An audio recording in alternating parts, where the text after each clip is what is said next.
జోరుగా పడుతున్న వర్షాన్ని ఏమాత్రం లెక్క చేయకుండా ఫాస్ట్ గా బైక్ మీద వెళ్తున్నాడు కిషోర్. అప్పుడే ఫోన్ రావడంతో బండిని ఒక చోట ఆపి ఫోన్ లిఫ్ట్ చేశాడు. హలో, అర్జెంట్ గా నాకు కండోమ్ ప్యాకెట్స్ కావాలి. డూరెక్స్ బ్రాండ్, ఎన్ని ఫ్లేవర్స్ దొరికితే అన్ని hotel Blue Moon room number 102కి తీసుకొచ్చి ఇవ్వు, కంపాస్ అని చెప్పి కాల్ కట్ చేశాడు అవతల వ్యక్తి. వారం రోజులుగా పడుతున్న వానలకి నగరంలో రెండో ప్రమాద హెచ్చరిక కూడా జారీ అయ్యింది. కానీ ఒకసారి ఆర్డర్ వచ్చాక వెనక్కి తగ్గే రకం కాదు కిషోర్. అందుకే బైక్ స్టార్ట్ చేసి రెగ్యులర్ గా కండోమ్స్ కొనే మెడికల్ షాప్ కి బయలుదేరాడు. కిషోర్ ప్రస్తుతం సిటీలోనే ఉన్న ఆక్స్ఫర్డ్ కాలేజీలో డిగ్రీ చేస్తున్నాడు. ఆ కాలేజీలో చదివే స్టూడెంట్స్ అంతా డబ్బున్న వాళ్లే. కిషోర్ మాత్రం తన హాస్టల్ ఫీజుకి కూడా డబ్బులు లేక చిన్న చితక పార్ట్ టైం జాబ్స్ చేస్తూ జీవితాన్ని నెట్టుకొస్తున్నాడు. అందులో ఈ కండోమ్ డెలివరీ బాయ్ ఉద్యోగం కూడా ఒకటి. ఆర్డర్ యాక్సెప్ట్ చేశాక 5 నిమిషాల్లో మెడికల్ షాప్ కి చేరుకున్న కిషోర్ తడిచిన తన తల తుడుచుకుంటూ, హలో అన్నా, నమస్తే, చాక్లెట్ ఫ్లేవర్, వెనీలా ఫ్లేవర్, ఇలా ఏ ఉంటే అవి మొత్తం ఫ్లేవర్స్ అన్ని ప్యాక్ చేసి ఇవ్వండి అన్నా అని అడిగాడు. ఏంటి తమ్ముడు, ఏంటి స్పెషల్, ఇన్ని ఫ్లేవర్స్ అడుగుతున్నావు, ఏంది కథ అని కవ్విస్తున్నట్టుగా అడిగాడు మెడికల్ షాప్ ఓనర్. ఇప్పుడే ఒక ఆర్డర్ వచ్చింది. ఈ కస్టమర్ ఎవడో గాని గట్టిగానే ప్లాన్ చేసినట్టున్నాడు, లేకపోతే ఎన్ని ఫ్లేవర్స్ ఏం చేసుకుంటాడు చెప్పు అని ఒక నవ్వు నవ్వి ఆ ప్యాకెట్స్ అన్ని ప్యాక్ చేసుకుని అక్కడి నుంచి బయలుదేరాడు. కిషోర్ ఇక్కడికి వచ్చే ముందే తన గర్ల్ ఫ్రెండ్ చాన్నాళ్లుగా అడుగుతుందని రెడ్ కలర్ డిజైనర్ ఫ్రాక్ కొన్నాడు. అది గుర్తొచ్చి తెల్లారితే నా డార్లింగ్ బర్త్డే, తన కోసం కొన్న ఈ గిఫ్ట్ ఇస్తే తెగ హ్యాపీగా ఫీల్ అవుతుంది, అడ్వాన్స్ హ్యాపీ బర్త్డే బేబీ అని ముసిముసిగా నవ్వుకుంటూనే బైకు వేగం పెంచాడు కిషోర్. ఆ ఫ్రాక్ కొనడానికి డబ్బులు సరిపోక 4 నెలల నుంచి ఈ కండోమ్ డెలివరీ బాయ్ గా పార్ట్ టైం జాబ్ చేస్తున్నాడు. ఆమంటే కిషోర్ కి అంత ప్రేమ. తన గర్ల్ ఫ్రెండ్ గురించి, ఆమె కోసం కొన్న రెడ్ కలర్ ఫ్రాక్ గురించి ఆలోచిస్తూ ఉండగానే వాన ఇంకా రెట్టించింది. వానలో తడుస్తూనే హోటల్ కి చేరుకున్నాడు. బైక్ ని బయటే పార్క్ చేసి తన షర్ట్ కి అంటుకున్న బురదని తుడుచుకుంటూ హోటల్ లోపలికి అడుగుపెట్టాడు. పార్సిల్ తీసుకుని హోటల్ రూమ్ కి చేరుకున్న కిషోర్ రూమ్ బయటికి వినిపిస్తున్న ఇంటిమేట్ లవ్ మేకింగ్ తాలూకు సౌండ్స్, మాటలు విని ఈ గొంతెక్కడో విన్నట్టుందే అని మనసులోనే అనుకున్నాడు. 2-3 సార్లు కాలింగ్ బెల్ కొట్టాక రూమ్ లో నుంచి వచ్చిన వ్యక్తిని చూసి ఒక్కసారిగా షాక్ అయిపోయాడు. డోర్ ఓపెన్ చేసిన తర్వాత తన క్లాస్మేట్ సురేష్ ని చూసి స్టన్ అయిన కిషోర్ అస్తవ్యస్తంగా అతని నడుముకు వేలాడుతున్న టవల్ ని గమనించి లోపల జరిగేది అర్థం చేసుకున్నాడు. హే సురేష్, నువ్వేనా ఆర్డర్ చేసింది? నేనిది ఎక్స్పెక్ట్ చేయలేదు. ఇదిగో నువ్వు అడిగిన ప్యాకెట్స్, నువ్వు చెప్పిన ఫ్లేవర్స్ అన్నీ తీసుకొచ్చాను, ఎంజాయ్ అని తన చేతిలోని కవర్ అతనికి అందించాడు. తన ముందు నిలబడ్డ కిషోర్ ని చూసి కొద్దిగా తడబడిన సురేష్ అతని వంక సూటిగా చూడకుండానే తల వంచుకుని, ఎంతైంది కిషోర్ అని అడిగి అమౌంట్ కోసం లోపలికెళ్లాడు. అప్పటి వరకు డోర్ కి అడ్డుగా నిలబడ్డ సురేష్ లోపలికి వెళ్తుండడంతో సురేష్ తో ఉన్న అమ్మాయి ఎవరో తెలుసుకోవాలన్న చిన్న యాంగ్జైటీ తనలో కలిగింది.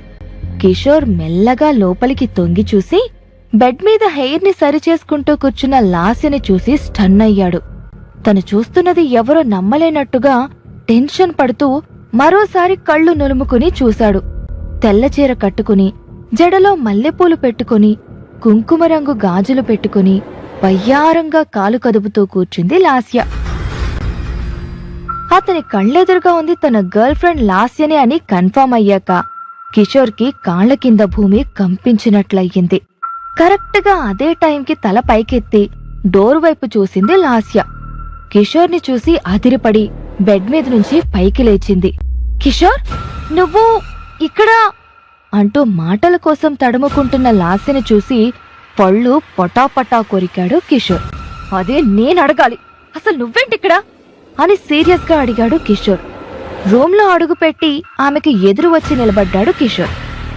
లాస్యకి ఏం చెయ్యాలో, ఏమని మాట్లాడాలో అర్థం కాక 2 అడుగులు వెనక్కి వేసింది. లాస్య, ఫ్రెండ్ని కలిసొస్తానని చెప్పావు కదా, మరిక్కడేం చేస్తున్నావు?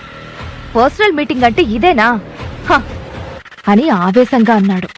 అక్కడ జరుగుతుంది చూస్తుంది ఏమాత్రం నమ్మలేనట్టుగా హోటల్ రూమ్ అంతా పరికించి చూశాడు. బెడ్ మీద మల్లెపూలు, గులాబీ పువ్వులు పరిచున్నాయి. గదంతా అత్తరు పరిమళం గుబాళిస్తోంది. సరిగ్గా అప్పుడే లోపల నుంచి అమౌంట్ తీసుకొచ్చిన సురేష్ లాస్యను నిలదీస్తున్న కిషోర్ని చూశాక తనకి మొత్తం విషయం అర్థమైంది. కూల్ కిషోర్, నీ బాధ నాకు అర్థమైంది. Just relax. ఇదిగో నీ కష్టానికి నేనిచ్చే gift. Take this and leave అని కరెన్సీ నోట్స్ ని కిషోర్ మొహం మీద పొగరుగా విసిరేశాడు. సురేష్ ప్రవర్తనకి కోపమొచ్చిన కిషోర్ తన షర్ట్ కాలర్ ని గట్టిగా పట్టుకున్నాడు. ఇంతలో లాస్య ముందుకొచ్చి కిషోర్ ని గట్టిగా పక్కకు తోసేసింది. హే కిషోర్, నీకేమన్నా మతిపోయిందా? He's my boyfriend. నీలాగా పూటకి లేనివాడు కాదు. చిన్న విషయాలు కూడా మనీ అరేంజ్ చేసుకోవాలంటే ఇబ్బంది పడే రకం అంతకన్నా కాదు. He's a millionaire and he can give me anything. అర్థమైందా? సో ప్లీజ్ లీవ్ అనంది కోపంగా. లాస్య అంత పొగరుగా మాట్లాడడం కిషోర్ నమ్మలేకపోయాడు. ఆమె అంటున్న ఒక్కో మాటకి అతని గుండెల్లో గుణపొందించినంత నొప్పి కలిగింది. ఏంటి, నీకు బాయ్ ఫ్రెండా? ఇదెప్పటినుంచి లాస్యా? మరి నేనెవర్ని అని కోపంగా తన చెయ్యి పట్టుకోబోయాడు. కిషోర్ నుంచి దూరంగా చెయ్యిని లాక్కున్న లాస్య, చాలా రోజుల నుంచి కాలేజీలో చేరిన కొత్తల్లో నీ అందం, ఇంటెలిజెన్స్ చూసి లైఫ్ లో ఏదో సాధిస్తావని గుడ్డిగా నిన్ను ఇష్టపడ్డాను. కాని తెలివితేటలు, అందం కన్నా డబ్బు ఎంత ముఖ్యమో ఆ తర్వాత తెలిసింది అని పొగరుగా అంది. మరి నాతో ప్రేమ అని గొంతు తడారిపోతుంటే అడిగాడు. నీ లైఫ్ లాగా నీ ప్రేమ కూడా పేదదే. నువ్వు వేసుకునే బట్టలు, నువ్విచ్చే గిఫ్ట్స్ ఎంత చీప్ గా ఉంటాయో తెలుసా? నీతో కలిసి నడుస్తుంటే నా ఫ్రెండ్స్ అందరూ నవ్వుతున్నారు. తలెత్తుకోలేకపోతున్నాను. అందుకే సురేష్ కి కమిట్ అయ్యాను.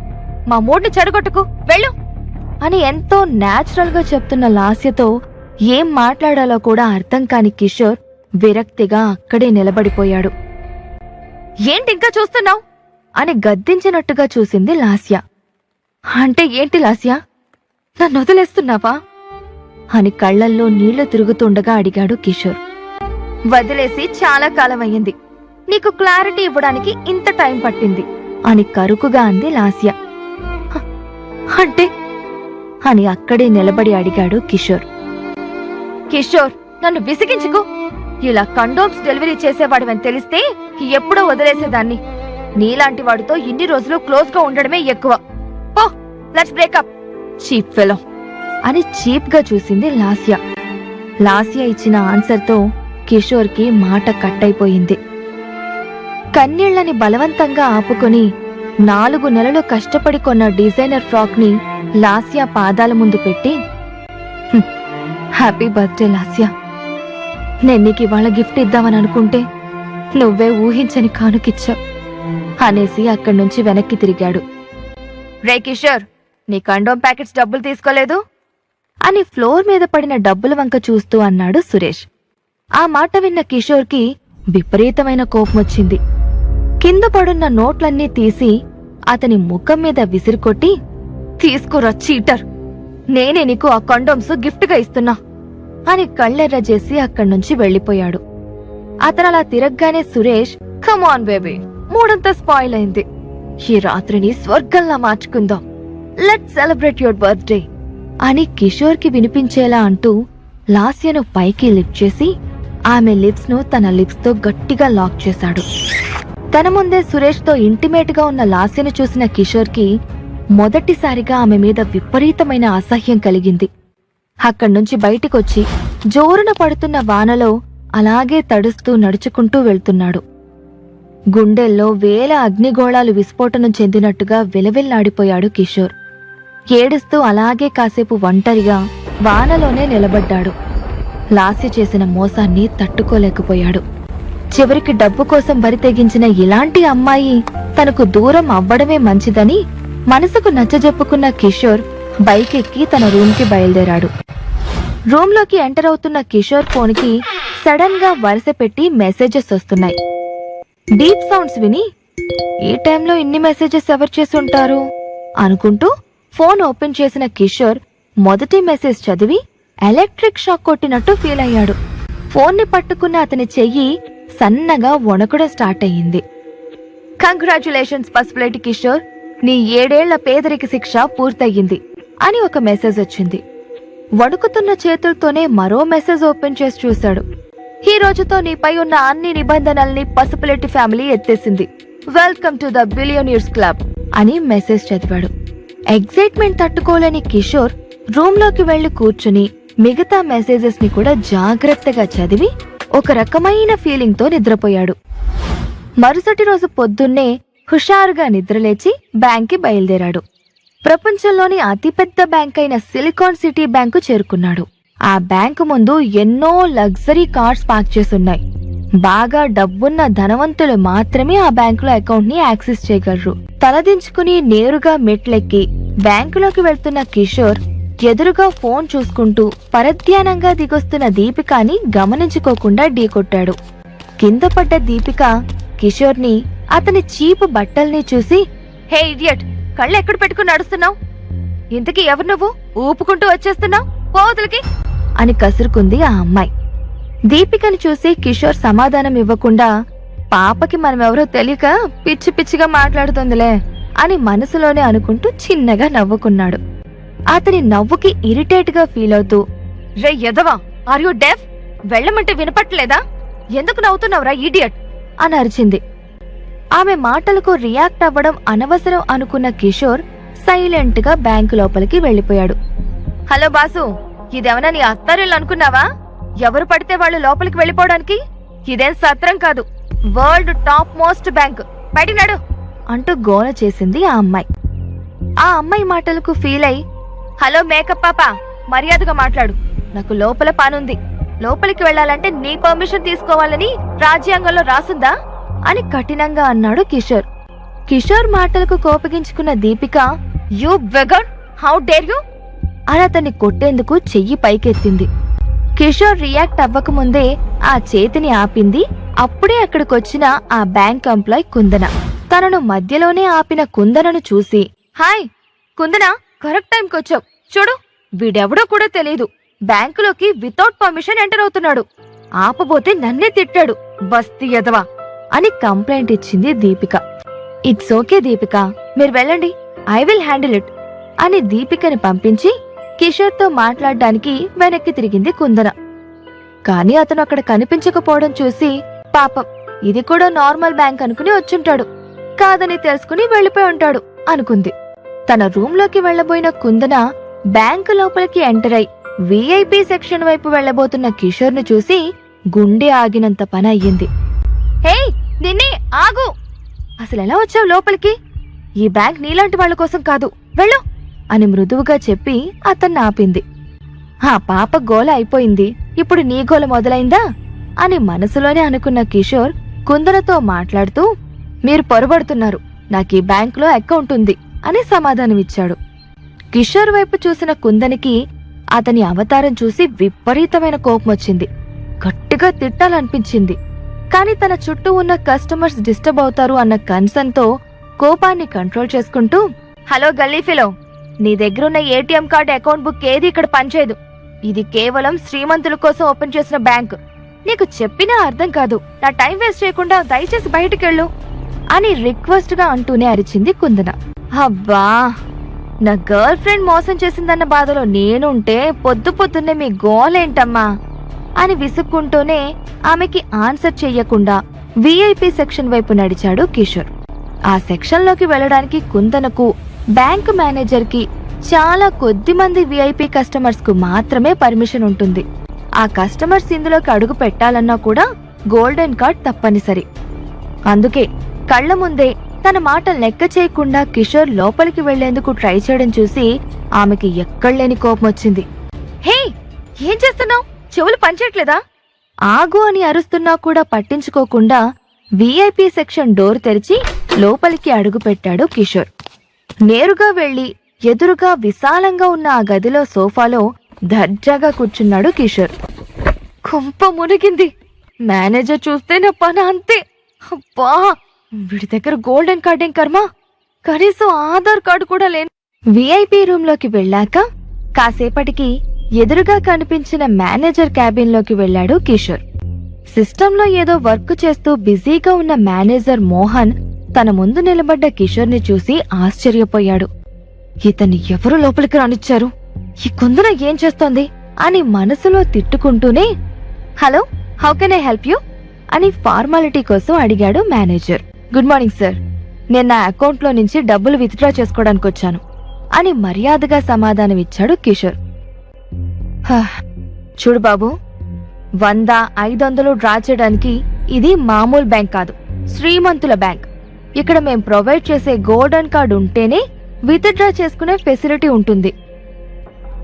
ఏదైనా ఏటీఎం సెంటర్కు వెళ్లి డబ్బులు డ్రా చేసుకో, వెళ్ళు, నా టైం వేస్ట్ చేయకు అని చెప్పి మళ్లీ వర్క్లో మునిగిపోయాడు. లేదు సార్, నాకు ఈ బ్యాంకులోనే అకౌంట్ ఉంది అని కిషోర్ చెప్పేసరికి అతన్ని పైనుంచి కింది దాకా చిరాగ్గా చూశాడు మేనేజర్. హరే బాబు, చెప్తే అర్థం కావట్లేదా అని మేనేజర్ అరిచేసరికి తన మొబైల్కి రాత్రొచ్చిన మెసేజ్ చూపించి, ఇదిగోండి సార్, ఇది నా అకౌంట్ నంబర్, కావాలంటే చెక్ చేసుకోండి అని కిషోర్ చెప్పగానే మేనేజర్ తన సిస్టంలో ఆ అకౌంట్ నంబర్ టైప్ చేసి చెక్ చేసి చూశాడు.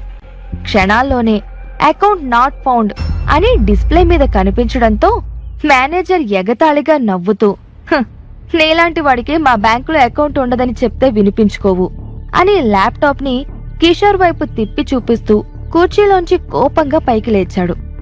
కిషోర్ కూడా అకౌంట్ నంబర్ టైప్ చేసి చూశాడు.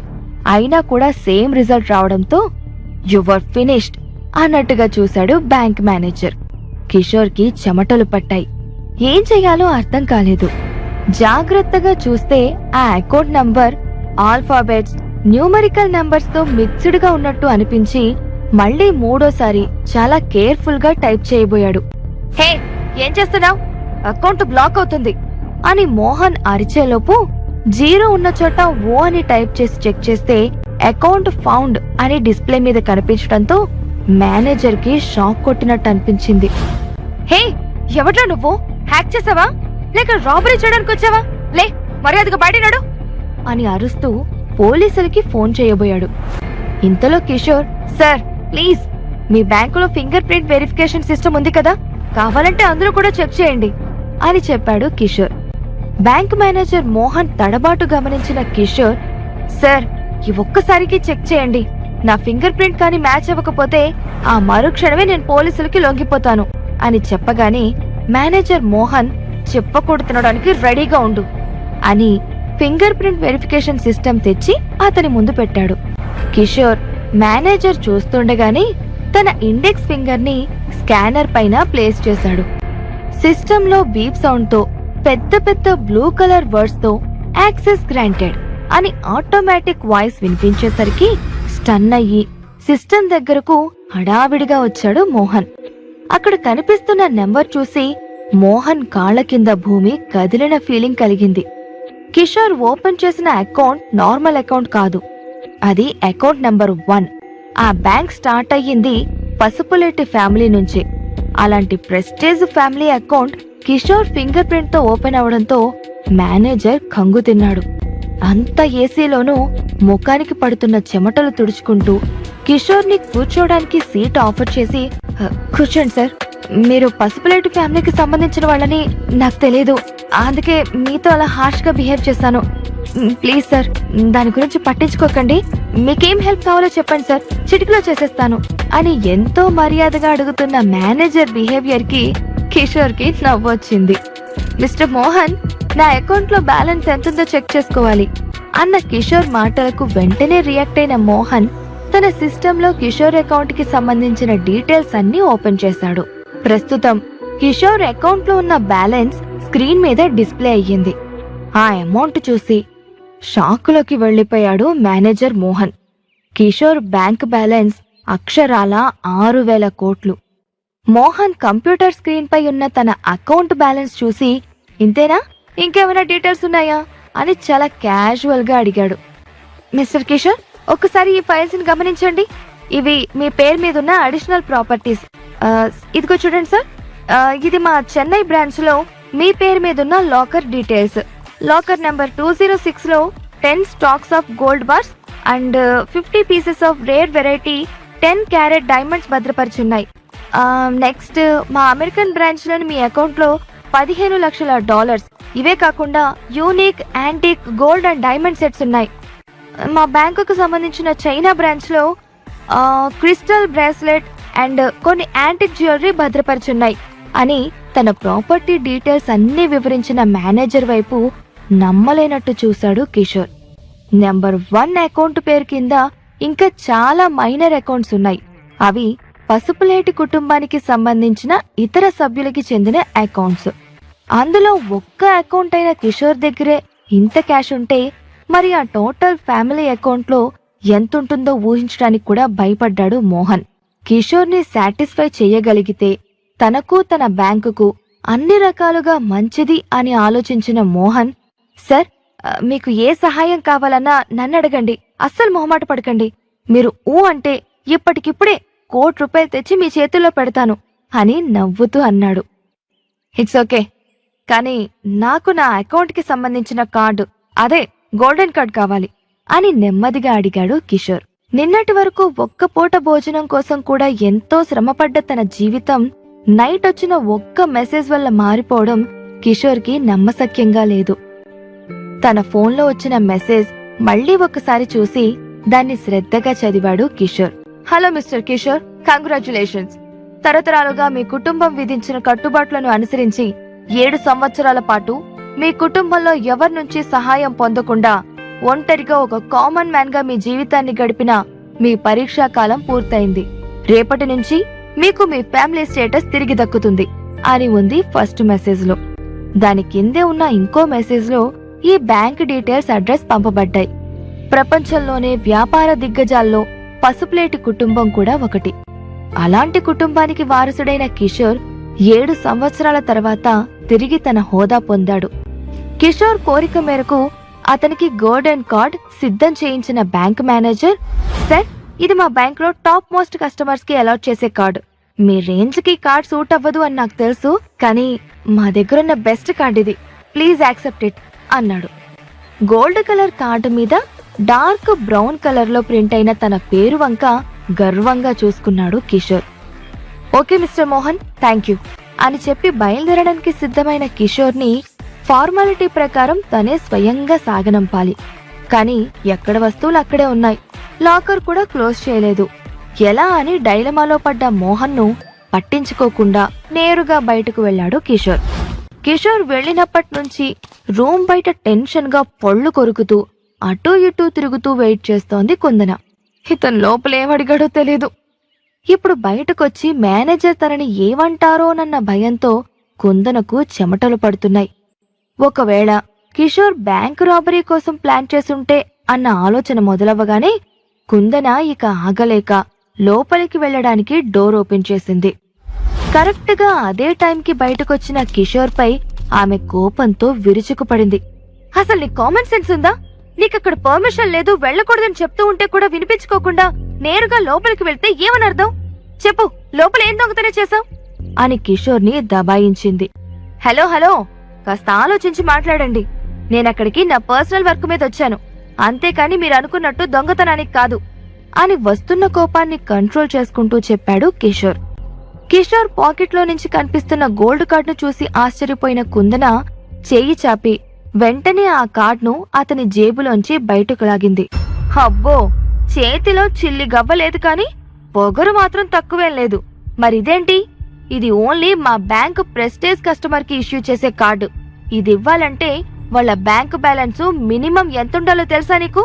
నిజం చెప్పు, లోపల మేనేజర్ ని మాయమాటలు చెప్పి ఆయన చూడని టైంలో ఈ కార్డు కొట్టేసి తీసుకొచ్చావు కదూ అని పెద్దగా అరిచింది కుందన.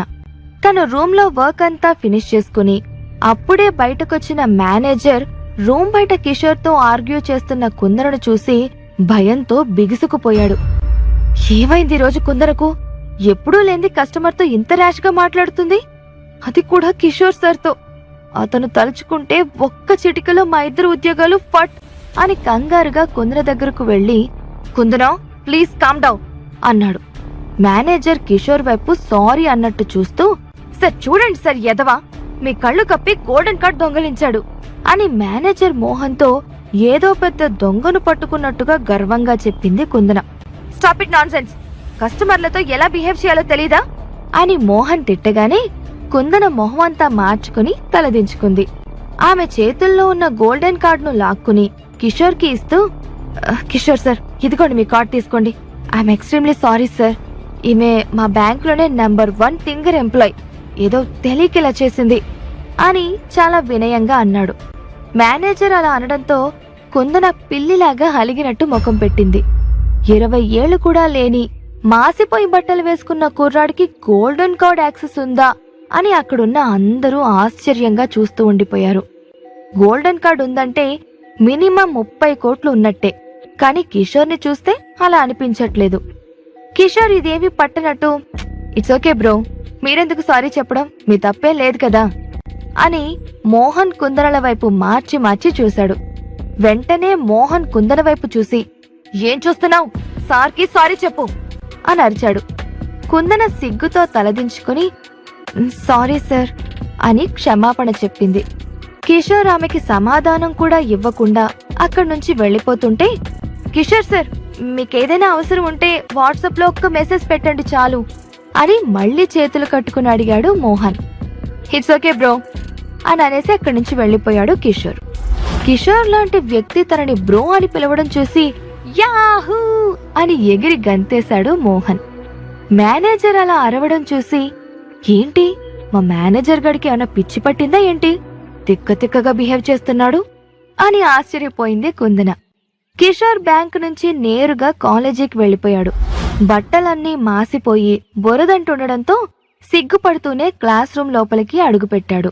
అతను వెళ్లేసరికి ప్రొఫెసర్ ప్రసాద్ మూర్తి క్లాస్ తీసుకుంటున్నాడు. అప్పటికే లేట్ అవడంతో తల వంచుకుని వెనక్కి వెళ్లి కూర్చున్నాడు. అతన్ని చూస్తూనే ముఖం చిట్లించాడు ప్రసాద్ మూర్తి. వీడెప్పుడు ఇంతే, కాలేజ్కి ఎప్పుడైనా సరిగ్గా టైంకొస్తే కదా అని క్లాస్లోనే ఎవరో కిషోర్ని ఎగతాళిగా మాట్లాడారు. టైంకి రావాలంటే ఆటో ఖర్చులకైనా డబ్బులుండాలి కదరా అని వెటకారంగా నవ్వాడు మరొకడు. ఊరుకో మామా, మంచి డ్రెస్ కొనుక్కోవడానికి డబ్బులు లేనోడికి ఆటో ఎక్కడానికి ఎక్కడి నుంచి వస్తాయి డబ్బులు అని ఎగతాళి చేయగానే క్లాస్లో ఉన్న వాళ్ళంతా ఒక్కసారిగా గొల్లుమని నవ్వుకున్నారు. ఫ్రంట్ బెంచ్ లో ఉన్న అమ్మాయిలు కూడా నోటికి చెయ్యి అడ్డు పెట్టుకుని మరీ నవ్వుకున్నారు. అది చూసి కోపమొచ్చిన ప్రసాద్ మూర్తి, సైలెన్స్, సౌండ్ వస్తే చెమడాలు తీస్తా అని వార్నింగ్ ఇచ్చి మళ్లీ క్లాస్ చెప్పడం మొదలుపెట్టాడు. కాలేజ్ మొత్తంలో కిషోర్ని మనిషిలాగా చూసేది ప్రసాద్ మూర్తి ఒక్కడే. అందుకే కిషోర్ లేటుగా వచ్చాడని కనీసం తిట్టకుండా తనలో తనే బాధపడ్డాడు. ఇప్పుడు అందరూ కిషోర్ని ఎగతాళి చేస్తుంటే కడుపు మండి వాళ్లకు వార్నింగ్ ఇచ్చాడు. ఇంకో అర్ధగంటలో తను చెప్పాల్సిన లెసన్స్ చెప్పేసి క్లాస్ ముగించి బయటికి వెళ్లిపోయాడు ప్రసాద్ మూర్తి.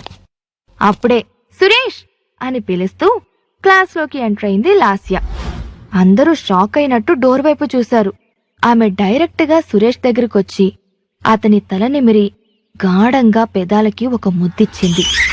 ఐ లవ్ యూ బేబీ అని అంటూనే ఆమెని గట్టిగా హక్ చేసుకుని ఆమె పెదాలను చుంబించాడు సురేష్. కళ్ల ముందు చూస్తుంది నమ్మలేనట్టుగా కళ్ళు తేలేసి, ఓహో కమాన్ రాహుల్ అని అందరూ మూకుమ్మడిగా ఒకేసారి అరిచారు. రే, ఇది క్లాస్ రూమ్ రా అని చిన్నగా గొణికాడు ఒకడు. పెదాలను విడిపించుకుని ఒకసారి వాళ్ళందరి వంకా చూసిన లాస్య కిషోర్ వైపు తిరిగి అతని కళ్లల్లోకి సూటిగా చూస్తూ మళ్లీ సురేష్తో రొమాన్స్ లో మునిగిపోయింది. తన కళ్ల ముందే ఎక్స్ గర్ల్ ఫ్రెండ్ రొమాన్స్ చేస్తూ ఉండడం చూసి కిషోర్ కి తల తీసేసినట్టు అనిపించింది. లాస్య కిషోర్ గర్ల్ ఫ్రెండ్ అని మాత్రమే అందరికీ తెలుసు. ఇప్పుడు సురేష్ ని ముద్దు పెట్టుకోవడంతో వాళ్ళిద్దరూ విడిపోయారని అందరికీ అర్థమైపోయి కిషోర్ వంక జాలిగా చూశారు. కిషోర్ తల వంచుకుని సురేష్ ని ముద్దు పెడుతున్న లాస్యని, ఆమె చేతుల్లో తను గిఫ్ట్ చేసిన వివో ఫోన్ ని చూస్తూ ఉండిపోయాడు. అది గమనించిన లాస్య సురేష్ ముద్దు నుంచి విడిపించుకుని లేచి వచ్చి తన చేతిలో ఉన్న ఫోన్ తీసి, ఏంట్రా చూస్తున్నావు అని దాన్ని కిషోర్ మొహం మీదకి విసిరికొట్టింది. ఆ ఫోన్ కిషోర్ మొహానికి బలంగా తగిలింది. అంతటితో ఆగకుండా కోపంగా చూస్తూ కిషోర్ దగ్గరికొచ్చి లాగి చెంప మీద గట్టిగా కొట్టింది. ఆ చెంప దెబ్బకి క్లాస్ రూమ్ అంతా దద్దరిల్లింది. కిషోర్ కూడా ఆవేశాన్ని ఆపుకోలేక చెయ్యెత్తి లాస్యని కొట్టబోయాడు. క్లాస్ రూమ్ లో కిషోర్ చెంప పగలగొట్టిన లాస్య వైపు అందరూ ఆశ్చర్యంగా చూశారు. కిషోర్ చెయ్యెత్తి కొట్టబోయాడు, కాని లాస్యను కొట్టేందుకు ధైర్యం చాలలేదు. ఏంటి ఫోన్ వంక ఓ తెగ చూసేస్తున్నావు? ఇదిగో నీ డొక్కు ఫోను. నాకు దిక్కుమల్ల ఫోన్తో ఇంకా అవసరం లేదు. చూడు, నా కోసం సురేష్ ఐఫోన్ తీసుకొచ్చాడు. బాయ్ ఫ్రెండ్ అంటే ఇలా ఉండాలి, నీలాగా చీప్ గిఫ్ట్లిచ్చే చీప్ మనిషిలా ఉండొద్దు అని గర్వంగా తన ఐఫోన్ ని చూపిస్తూ అంది లాస్య. అక్కడే ఉన్న క్లాస్మేట్ కీర్తికి లాస్య బిహేవియర్ వింతగా అనిపించింది. లాస్య, ఏంటి కిషోర్ లాంటి మంచివాడు ఎక్కడైనా దొరుకుతాడా అని క్వశ్చన్ చేసింది. ఒసేయ్, నువ్వు నోరు మూసుకో, ఇది నీకు అనవసరం. మంచితనం ఉంటే మడిచి పెట్టుకోమను అని సీరియస్ గా అరిచింది Lasya. Lasya, behave your self. తను ఎంత కష్టపడి నీకా ఫోన్ కొనిచ్చాడో నీకు తెలుసు కదా. Almost 3 months part time job చేసి నీకోసం కష్టపడి డబ్బు కూడబెట్టి ఆ ఫోన్ నీకు గిఫ్ట్ గా ఇచ్చాడు. నీకు హెల్త్ బాలేక హాస్పిటల్లో అడ్మిట్ అయినప్పుడు కిషోర్ ఎంత విలువిల్లాడాడో చూడలేదా? నీకోసం పడ్డ బాధ, నీకోసం చేసిన సేవ అన్నీ ఎలా మర్చిపోగలవు అని లాస్యను నిలదీసింది. హా, చేశాళ్లే బోడి సేవ. అయినా నేనేమన్నా సేవ చేయమని అడిగానా? ఆ ఫోన్ అంటావా, కొనిచ్చాళ్లే మహా ముష్టి ఫోను. 6 months బతిమలాడితే చూసి చూసి కొనిచ్చాడు. అదే సురేష్ చూడు, అడిగి అడగంగానే ఓవర్ నైట్ నా కోసం ఐఫోన్ తీసుకొచ్చాడు. అయినా ఫస్ట్ నువ్వు నాతో మాట్లాడే పద్ధతి మార్చుకో. నేను ఇది వరకట్లాగా ఈ పూర్ కిషోర్ గర్ల్ ఫ్రెండ్ ని కాదు, ఇప్పుడు నేను సురేష్ గర్ల్ ఫ్రెండ్ ని అని ప్రౌడ్ గా అంది లాస్య. అప్పుడే లాస్య నడుం మీద చెయ్యి వేసి, రై లూజర్, ఇక నుంచి లాస్య నాది, అది నువ్వు బాగా గుర్తుపెట్టుకో, అర్థమైందా అని కిషోర్తో అని అతని కళ్ల ముందే లాస్య లిప్స్ ను తన లిప్స్ తో సౌండ్ వచ్చేలాగా గట్టిగా లాక్ చేశాడు. లాస్య కూడా కావాలనే కిషోర్ ముందు సురేష్ కు బాగా రెస్పాండ్ అవుతూ లిప్ లాక్ కి సహకరించింది. హే సురేష్, ఏంటి రొమాన్స్? ఇది క్లాస్ రూమ్. నువ్వింకోసారి ఇలా బిహేవ్ చేస్తే నేను ప్రిన్సిపల్ కి కంప్లైంట్ చేస్తాను, జాగ్రత్త అని అరిచింది ఫ్రంట్ రోలో కూర్చునున్న ఒక అమ్మాయి. ప్రిన్సిపల్ పేరు వినగానే సురేష్ లాస్యతో తన కిస్సింగ్ సీన్ స్టాప్ చేశాడు. బేబీ, పద మనం బయటికెళ్దాం, ఎలాగో లంచ్ టైం అయింది కదా అని కిషోర్ కి వినిపించేలా గట్టిగా చెప్పాడు. నువ్వు పద, నేనొస్తాను అని అంది లాస్య మొహమాటంగా. ఓకే, కాని త్వరగా వచ్చేయ్, నేను నువ్వు లేకుండా ఎక్కువసేపు ఉండలేను డార్లింగ్ అని లాస్యను హక్ చేసుకుని కిషోర్ వైపు చూసి వెకిలిగా నవ్వుతూ బయటికెళ్లాడు సురేష్. కిషోర్, ఇప్పటి వరకు మన మధ్య ఏం జరిగిందో నాకు అనవసరం, కానీ ఇప్పుడు నేను సురేష్ తో ఉంటున్నాను. పాత విషయాలను అడ్వాంటేజ్ గా తీసుకోవాలని ట్రై చేస్తే మాత్రం ఊరుకోను, జాగ్రత్త అని కిషోర్ వంక అసహ్యంగా చూసి బయటకు వెళ్లిపోయింది లాస్య. తల కూడా పైకెత్తకుండా కామ్గా కూర్చున్న కిషోర్ని చూసి బాధపడిన కీర్తి, కిషోర్, ఆర్ యు ఓకే అని అడిగింది. యా కీర్తి, ఐఎమ్ ఫైన్ అని మెల్లగా బదులిచ్చిన కిషోర్ని తనతో లంచ్ కు ప్యారడైజ్ కు ఇన్వైట్ చేసింది కీర్తి. నో కీర్తి, ఇప్పుడు కాదు, నేనే నిన్ను లంచ్ కు తాజ్ హోటల్ కి తీసుకెళ్తాను, వెయిట్ చేయి అన్న కిషోర్ మాటలకు కీర్తి షాక్ అయ్యింది. అక్కడ ఆర్డర్ చేసే ఒక కప్పు కాఫీ కాస్ట్తో కిషోర్ 3 పూటలా భోజనం చేయగలడు. అలాంటి కిషోర్ తాజ్కి తీసుకెళ్తానని చెప్పడం నమ్మలేకపోయింది. నువ్వు ట్రీట్ ఇస్తే అంతకన్నా కావాల్సిందేముంది, సరే బాయ్ అని చెప్పి అక్కడి నుండి వెళ్లిపోయింది కీర్తి. సరిగ్గా అప్పుడే రూంలో నుంచి బయటకొస్తున్న కిషోర్ని క్లాస్ బయట వెయిట్ చేస్తున్న classmates come roommates Vicky and తేజాలు పలకరించారు. రే కిషోర్, పదరా మనం క్యాంటీన్కి వెళ్దాం, ఓ ఆకలి దంచేస్తోంది, అబ్బా ఈ పూట 4 ప్లేట్లైనా లాగించేయాలి అని బలవంతంగా కాలేజ్ క్యాంటీన్ కు లాక్కునొచ్చాడు తేజ. కరెక్ట్ గా క్యాంటీన్ లోపలికి ఎంటర్ అవుతున్న టైంలో తన ఫోన్ కొచ్చిన మెసేజ్ చెక్ చేసుకున్న విక్కీ, రేయ్ మన రూమ్ గ్రూప్ చాట్ ఒకసారి చూడండి, రవిగడేదో మెసేజ్ పెట్టాడు అని ఎగ్జైటింగ్ గా అరవడంతో మిగిలిన ఇద్దరూ కూడా తమ ఫోన్లో వాట్సాప్ ఓపెన్ చేశారు. హలో బాయ్స్, మీకు గుడ్ న్యూస్, నేనిక సింగిల్ కాదని సగర్వంగా అనౌన్స్ చేస్తున్నాను, త్వరగా రూమ్ కి రండి, మీ అందరికీ మంచి పార్టీ ఇస్తాను అని రవి పంపిన మెసేజ్ చదివి 3 రూమ్మేట్స్ తమ రూమ్ దగ్గరకు చేరుకున్నారు. రూమ్ లోకి ఎంటర్ అవ్వబోయి లోపల రవి చేతులు పట్టుకుని మాట్లాడుతున్న ఒక అమ్మాయిని చూసి బయటే ఆగిపోయారు. డోర్ దగ్గర తన ఫ్రెండ్స్ ని చూసిన రవి, రే అక్కడే ఆగిపోయారేంట్రా, రండి లోపలికి రండి తన పేరు రేఖ, షీఈ్ మై గర్ల్ ఫ్రెండ్ అని సిగ్గుపడుతూ పరిచయం చేశాడు. రవి స్పోర్ట్స్లో మేజర్ చేస్తున్నాడు. 6 అడుగుల హైట్తో, బలిష్టమైన దేహంతో అట్రాక్టివ్గా ఉంటాడు. రవి రూమ్మేట్స్ కూడా అతనిలాగే అందంగా హుందాగా ఉంటారని ఎక్స్పెక్ట్ చేసిన రేఖ అక్కడ నిలబడిన ముగ్గురిని చూసి అప్సెట్ అయ్యింది. రేయ్, త్వరగా రెడీ అవ్వండి, అందరం కలిసి లంచ్కి వెళ్దాం, రేఖ ఫ్రెండ్స్ కూడా వస్తున్నారు. కిషోర్, నువ్వు లాస్యన్ కూడా పిలవరా అన్నాడు రవి హుషారుగా. తను రాదురా, మేం విడిపోయాం అన్న కిషోర్ మాటలు విని, వాట్, విడిపోయారా? ఇదెప్పుడు జరిగింది? ఎందుకురా అని రవి కంగారు పడుతూ అడిగాడు. ఇంతలో తేజ కల్పించుకుని, రేయ్, ఫస్ట్ రెడీ అవుదాం, లేట్ అవుతుంది అని రవిని ఆపి కిషోర్ చూడకుండా అతనికి సైగ చేశాడు. తేజ సిగ్నల్ అర్థమై బ్రేకప్ కి రీజన్ ఖచ్చితంగా కిషోర్ పావర్టీ అయ్యుంటుందని గెస్ చేసిన రవికి కిషోర్ మీద జాలి కలిగింది. రేఖ, వీళ్ళు రెడీ అవుతారు, మనం బయట వెయిట్ చేద్దాం అని రేఖతో కలిసి బయటికి వెళ్లిపోయాడు Ravi. What is this Ravi? నేను మీ రూమ్మేట్స్ నీలాగే ఉంటారు అనుకున్నాను. అసలు ఇలాంటి లో క్లాస్ పీపుల్తో నువ్వు రూమ్ ఎలా షేర్ చేసుకుంటున్నావు? డిస్కాస్టింగ్. అసలు వాళ్ల మొహాలు, డ్రెస్సులు చూసావా? ఇప్పుడు వీళ్ళని తీసుకెళ్లి నా ఫ్రెండ్స్ కి ఏ మొహం పెట్టుకుని పరిచయం చేయను అంది కోపంగా. రేఖ మాటలకు ఇబ్బందిగా ఫీల్ అయిన రవి, ఓహ్ రేఖ, మనం వాళ్ళని జస్ట్ లంచ్ కి తీసుకెళ్తున్నాం, పెళ్లి చూపులకేం కాదు కదా, దానికోసం ఎందుకింత ఫీల్ అవుతున్నావు అని రేఖను కూల్చడానికి ట్రై చేస్తూ అన్నాడు. మా ఫ్రెండ్స్ వీళ్లలాగా కేవలం ఫుడ్ కోసం వస్తున్నారనుకుంటున్నావా? వాళ్ళు చెప్పకపోయినా వాళ్ళ ఉద్దేశం నాకు బాగా తెలుసు. నువ్వు అందగాడివి కాబట్టి నీ రూమ్మేట్స్ లో ఎవరైనా వాళ్లకు బాయ్ ఫ్రెండ్ గా పనికొస్తారా అని టెస్ట్ చేయడానికి వస్తున్నారు. వీళ్ళు చూడెలా ఉన్నారో అంది చిరాగ్గా. డార్లింగ్, నేను స్పోర్ట్స్ మేజర్ని. లాస్ట్ మినిట్ లో అరేంజ్ కాకపోవడంతో వీళ్లతో పాటు రూమ్ అలాట్ చేశారు. వాళ్ళు రిచ్ కాకపోవచ్చు, బట్ దే ఆర్ డీసెంట్. ఏమో, మీ ఫ్రెండ్స్ లో ఎవరికో ఒకరికి మా వాళ్ళు నచ్చొచ్చు అని క్యాజువల్ గా అంటున్న రవితో, నీకు తమాషాగా ఉంది కదా, వీళ్ళని తీసుకువెళ్లడం నా వల్ల కాదు. Please Ravi, lunch programme cancel అయిందని చెప్పు ప్లీజ్ అంది రేఖ. ఛే రేఖ, నేను అలా చెప్పలేను. అయినా జస్ట్ ఒక లంచ్ కి ఎందుకు నువ్వు అంత స్ట్రగుల్ అవుతున్నావు? ఇప్పుడు కాకపోతే రేపైనా నా ఫ్రెండ్స్ వీళ్ళని మీ వాళ్లకు తెలీదా అని విసుక్కున్నాడు రవి. ఓకే, నీ ఇష్టం, కానీ అక్కడ ఏ గొడవ జరిగినా నాకు సంబంధం ఉండదు అంటున్న రేఖ ఫోన్ మోగడంతో దూరంగా వెళ్లి కాల్ లిఫ్ట్ చేస్తుంది. హే దీపిక, ఓకే మీరు వెయిట్ చేయండి, మేము వస్తున్నాం.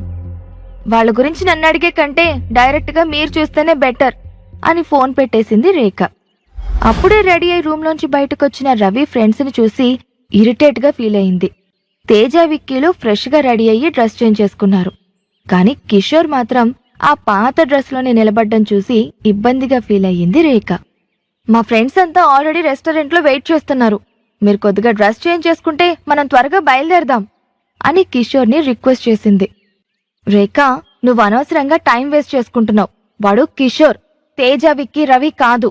వాడెప్పుడు ఎలా ఉన్నా బావుంటాడు, పద బయలుదేరదాం అన్నాడు కిషోర్ గురించి బాగా తెలిసిన రవి. దేవుడా ప్లీజ్, ఈరోజు నువ్వే నన్ను కాపాడాలి. వీళ్ళ గెటప్ చూస్తే ఇవాళ ఖచ్చితంగా నా పరువు తీసేలా ఉన్నారు. వీళ్ళిలా ఉంటారని తెలిస్తే అసలు లంచ్ ప్రోగ్రామే పెట్టేదాన్ని కాదు అని మనసులో అనుకుంటూ కామ్గా అందరితో కలిసి రెస్టారెంట్కి బయలుదేరింది రేఖ. హోటల్కి చేరుకున్న దీపిక, మానస, వందన ముగ్గురు రేఖ కోసం వెయిట్ చేస్తూ తమ కోసం రిజర్వ్ చేసిన టేబుల్ దగ్గర కూర్చున్నారు. వాళ్ళందరూ రిచ్ ఫ్యామిలీకి చెందిన వాళ్లలాగే హుందాగా ఉన్నారు. ముగ్గురులో దీపిక చాలా అందంగా ఉంది. అందమైన నల్లటి పట్టులాంటి పొడవాటి జుట్టుతో, చందమామలాంటి ముఖం, చక్కటి పొడవాటి ముక్కుతో సినిమా హీరోయిన్లా ఉంటుంది. ఎప్పుడూ నవ్వుతూ తూలుతూ ఉండే దీపిక ఈరోజు ముభావంగా ఉండడం చూసి, దీపిక ఏమైందే, ఎందుకని అంత డల్గా ఉన్నావు అని అడిగింది మానస. నిన్న నేను మా డాడీతో కలిసి సిలికాన్ సిటీ బ్యాంక్ వెళ్ళానే, అక్కడొక ఈడియట్ విసిగించాడు అని విసుక్కుంది దీపిక. సిలికాన్ బ్యాంక్ అంటే only top most business mans మాత్రమే అకౌంట్స్ మెయింటైన్ చేసే బ్యాంక్ కదా అని అడుగుతున్న వందన వైపు ప్రౌడ్గా చూస్తూ, అవును, ఆ బ్యాంకులో అకౌంట్ ఓపెన్ చేయాలంటే మినిమం బ్యాలెన్స్ కోట్లలో ఉండాలి. మా డాడీకి ఆ బ్యాంకులో అకౌంట్ ఉంది, అప్పుడప్పుడు నేను కూడా మా నాన్నకి తోడుగా వెళ్తాను అంది దీపిక. ఓ, మీ డాడీ చాలా గ్రేట్. సిలికాన్ సిటీ బ్యాంకులో అకౌంట్ ఉందంటే మామూలు విషయం కాదు. అని పొగిడింది వందన. అలాంటి పొగడ్తల కోసమే దీపిక కావాలని ఆ బ్యాంకు ప్రస్తావన తెచ్చింది. మరేమనుకున్నావే మా డాడ్ అంటే అని ప్రౌడ్గా నవ్వింది. అప్పటికే వాళ్ళొచ్చి హాఫ్ అన్ అవర్కి పైగా అయ్యింది. కూర్చుని చాలా విసుగొచ్చేసింది అందరికి. వాచ్లో టైం చూసుకున్న మానస, ఓ గాడ్, చాలా లేట్ అయింది. ఈ రేఖ ఏమో ఇంకా రాలేదు. ఇంకా ఎంతసేపు వెయిట్ చేయాలి? బాయ్ ఫ్రెండ్ తీసుకొస్తుందా లేక ఇంకేమైనా చేస్తుందా అని నీరసంగా పాకెట్ అద్దంలో తన మేకప్ సరిచేసుకుంటూ అంది. రేఖ అంటే గుర్తొచ్చింది. అబ్బా, ఏముంటాడే బాబు దాని బాయ్ ఫ్రెండ్. సినిమా హీరో ప్రభాస్లా భలే ఉంటాడు. 6 ప్యాక్ బాడీ, ఆ స్టైల్. రేఖ కమిట్ అయింది కానీ లేదంటేనా అన్న మానస మాటలకు మిగిలిన ఇద్దరూ గట్టిగా నవ్వేశారు. ఒసేయ్, ఏంటి గుటకలు మింగుతున్నావు? ఫ్రెండ్ లవర్ మీద మనసు పారేసుకుంటే కళ్ళు పోతాయి అని కసిరింది దీపిక. పోతే పోనీలేవే ఎదవ కళ్ళు. రవిలాంటి వాడి కోసం ప్రాణం పోయినా పర్లేదు అని ఇంకా ఏదో అనబోతుండగా మానస నోటిని మూసేసింది దీపిక. నీకు పిచ్చి బాగా ముదిరిందే. రవిని వదిలేయ్. కావాలంటే రవి ఫ్రెండ్స్ వస్తున్నారుగా, వాళ్లలో ఎవరైనా బావుంటే సెట్ చేసుకుందాం. మనం కూడా ఎన్నాళ్ళని ఇలా సింగిల్గా ఉంటాం చెప్పు? మనకి ఒక బాయ్ ఫ్రెండ్ కావాలి కదా, చూద్దాం ఏమాత్రం అందంగా ఉంటారో అని చిలిపిగా కన్ను కొట్టింది దీపిక. అప్పుడే రెస్టారెంట్ ముందు ఆగిన కారులో నుంచి దిగిన రేఖ, రవి, నేను లోపలికెళ్తున్నాను, నేను ముందు వెళ్తాను, నేను వెళ్ళాక నువ్వు మీ ఫ్రెండ్స్ని తీసుకుని రా అని లోపలికి వెళ్ళిపోయింది. అంత పెద్ద హోటల్ని మొదటిసారి చూసిన విక్కీ, తేజాలు చాలా ఎగ్జైటెడ్గా ఫీల్ అయ్యారు. కిషోర్ మాత్రం ఎప్పటిలా క్యాజువల్ గానే ఉన్నాడు. రేయ్, హోటల్ బయట నుంచి చూడ్డానికి ఇంత బావుంటే దీంట్లో ఫుడ్ ఇంకెంత బావుంటుందో. రవి, పదరా, త్వరగా వెళ్దాం, నాకు బాగా ఆకలేస్తోంది అని లొట్టలేస్తూ అన్నాడు తేజ. రేయ్, ఆపరా నాయనా నీ తిండిగోలా, ఇప్పటికే నా పోరి తెగ ఫీల్ అయిపోతుంది అని చిన్నగా నసిగాడు రవి. అది వినపడిన తేజ, నువ్వేం ఫీల్ అవ్వకు మామా, ఎవ్వరేం మాట్లాడినా తిండి విషయంలో తగ్గేదేలే అని స్టైల్గా అన్నాడు తేజ. రవి నవ్వి, సరే పద అని తేజ భుజం మీద చెయ్యి వేసి తీసుకెళ్లాడు. సరిగ్గా అప్పుడే, రేయ్, మీరు లోపలికెళ్ళండి, నేను వాష్రూమ్కి వెళ్ళేసొస్తా అని వాష్రూమ్ వైపు వెళ్లాడు కిషోర్. రవి, వాడింకా లాస్యం తలుచుకుని ఫీల్ అవుతున్నాడనుకుంటా, కాసేపయ్యాక వాడే వస్తాడులే, మనం లోపలికెళ్దాం పదా అని తేజ అనడంతో ముగ్గురు కలిసి లోపలికెళ్లారు. ఒంటరిగా లోపలికొస్తున్న రేఖను చూసి, హే రేఖ, ఏంటి హీరో అండ్ అతని హ్యాండ్సమ్ ఫ్రెండ్స్, త్వరగా చూపించివే తల్లి, ఆపుకోలేకపోతున్నాను అని కొంటెగా అడిగింది దీపిక. అక్కడ నువ్వు అనుకున్నంత సీన్ లేదులేవే తల్లి, నా వెనకే వస్తున్నారు చూడు, చూసి తారించు అని కామ్గా చైర్లో కూర్చుంది రేఖ.